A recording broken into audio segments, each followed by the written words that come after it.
Fox Mulder is a real hero. I mean, Mulder is he's a loner. I didn't set out to make him likable. In fact, he's kind of unlikable. He's trying to keep that cool image. Spooky. I think he's got that geek appeal. How do you respond to these allegations, Agent Mulder? And becomes likable because he has a kind of commitment to his own thing. Yeah, Mulder's insane. A guy who's after the truth at all costs, unafraid to face his own death. You know, if he cares what somebody thinks, it would be what Scully thinks. I'm here just like you to solve this. A man with a mission. Where is she? Fox Mulder, though, is really he's really a modern hero. The X-Files, 5 nights a week, only on FX.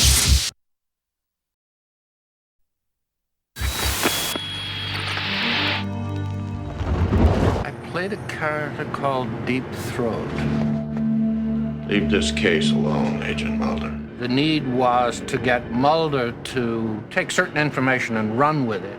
I can provide you with information. Everybody wants to believe that the government is hiding something. So if you have somebody who's revealing what they're hiding, he's got to be telling the truth.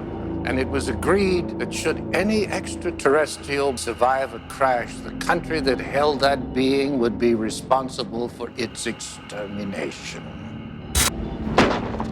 The last words that came out of my mouth, Trust no one. at the end of the first season, Chris sent me a little note saying nobody ever really dies on X-Files. The X-Files, 5 nights a week, only on FX.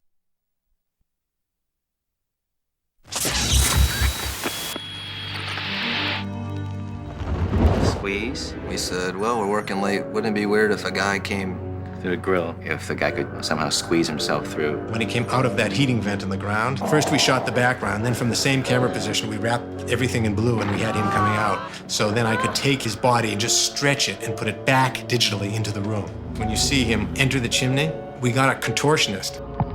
It's meant to look like the chimney's 20 feet tall and really skinny, but in fact, the skinny part was only a few inches high. So a contortionist could get through it, because it wasn't like going into a pipe, it was like going through a belt. The slime, we used baking piping gel. I remember buttering these people up with this yellow, sugary substance that would dry on their skin and was pulling all their hair off their body. Is there any way I can get off my fingers quickly without betraying my cool exterior? The X-Files, 5 nights a week, only on FX.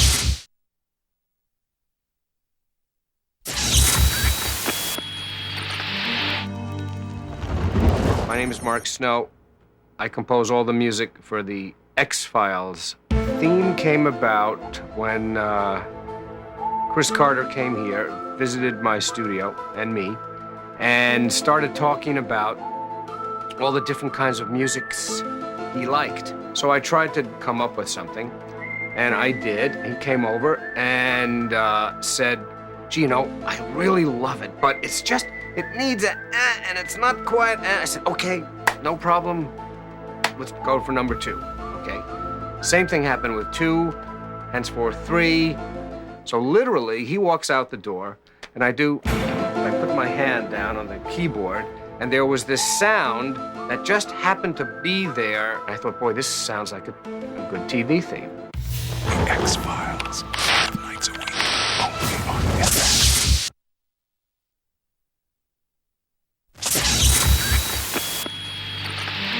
My name's Toby Lindelof.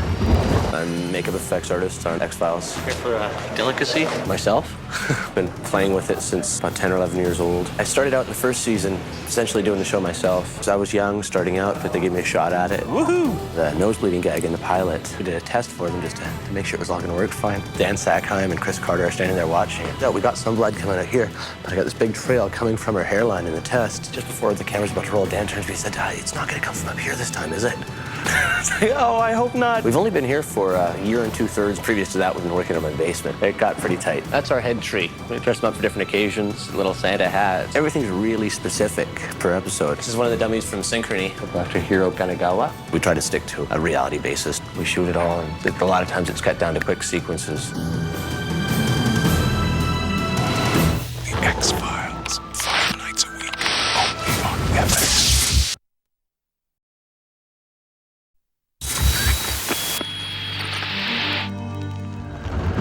My name's Bruce Harwood. Tom Braidwood. Dean Haglin. Byers. Langley. Frohickey and the Lone Gunman. These guys are like an extreme government watchdog group. They publish a magazine called The Lone Gunman. We went to this UFO convention. There were 3 guys behind the counter. They had all these flyers about space shuttle launch schedules to things George Bush was doing. And they got into this thing where they said, You got a $20 bill? your money is magnetized. The secret government uses these plastic strips to track people. The props man came up to me. These are the $20 bills. You've only got 10 chances. Probably about $120 was destroyed. We kept doing it wrong. Some of their information is first-rate, covert actions, classified weapons. Some of their ideas are downright spooky.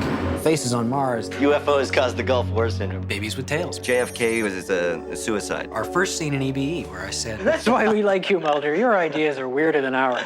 The X-Files, 5 nights a week, only on FX.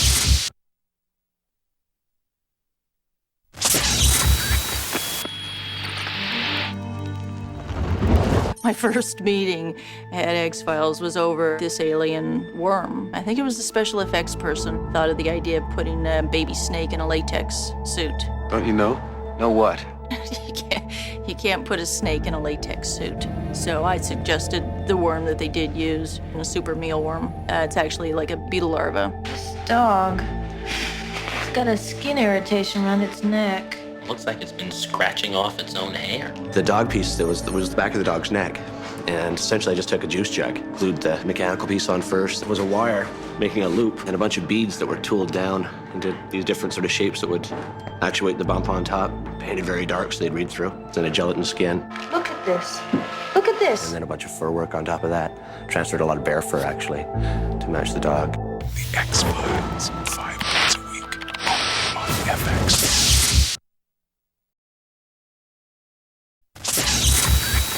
Somewhere beyond the sea, somewhere. You know, there's certain episodes that make David and Gillian work harder in their own ways. I never thought I'd say this. Well, she was so good in that episode. But what if there's another explanation? The famous Thanksgiving Brad Dourif story, they wrote this part. Luther Lee Boggs. And he was the first person that I thought about. Brad Dourif. We're like, yeah, absolutely. But he wanted a lot of money. Don't deal with it. It got to the point where it was Thanksgiving weekend. He strangled 5 family members over Thanksgiving dinner. Jim and I said, well, we'll give our script fee to go to getting Brad Dourif. And so they said, okay, but, we were like, whew. And it was, one of those brilliant episodes. You watch a dailies with Brad Dourif, you're just going, who wrote this? Why don't you just go ahead and ask me? The X-Files, 5 nights a week, only on FX.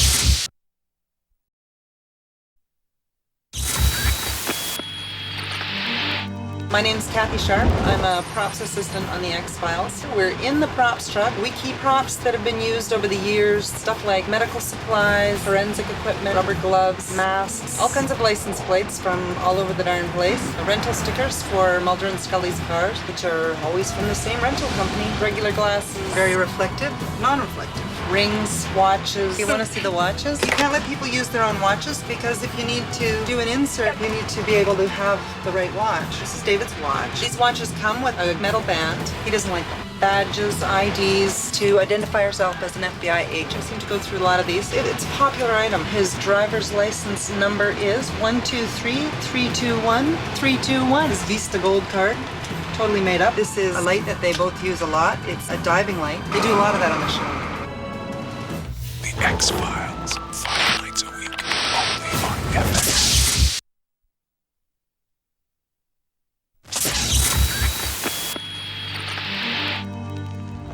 A lot of the conceit of the show is that it's really told from Dana Scully's point of view. As a woman, as a character, she is a very strong, solid person. Drop your weapon! She's smart and she's driven and she's also very emotional. The intellectual skeptic, originally hired to watch over Mulder. Am I to understand that you want me to debunk the X-Files project, sir? Agent Scully, we trust you'll make the proper scientific analysis. She starts off trying to do that. If it's not human, what is it? But she allows us to say, no, it could be this. It's a chimpanzee or something from the ape family, possibly an orangutan. So in a way, Dana Scully is us, people who don't believe in things that go bump in the night. What was that? The X-Files, 5 days a week, only on FX.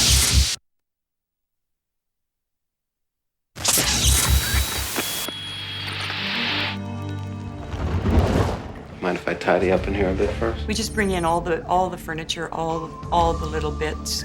Mulder collects old things, odd things, so whenever we find something, it gets added to the set. He has pet goldfish. They weren't there at the beginning, but somewhere along the line, goldfish were scripted, so we got him a fish tank. And it's kind of nice, because he's got a little pet at home, you know? We're in Mulder's office, and this was established in the pilot. I started out this room was where they kept the copier. It's changed. It got more organized. Once a week, we come in and change whatever projects he's working on. We subscribe to a lot of science journals and cut things out. We have to scramble to find all this stuff. I mean, we just look for unusual things and dress the bookcases with topical things, you know, things he'd be interested in. But it does look authentic. You know, a lot of what we do you don't get to see because sets serve as backgrounds for actors. The X-Files, 5 nights a week, only on FX.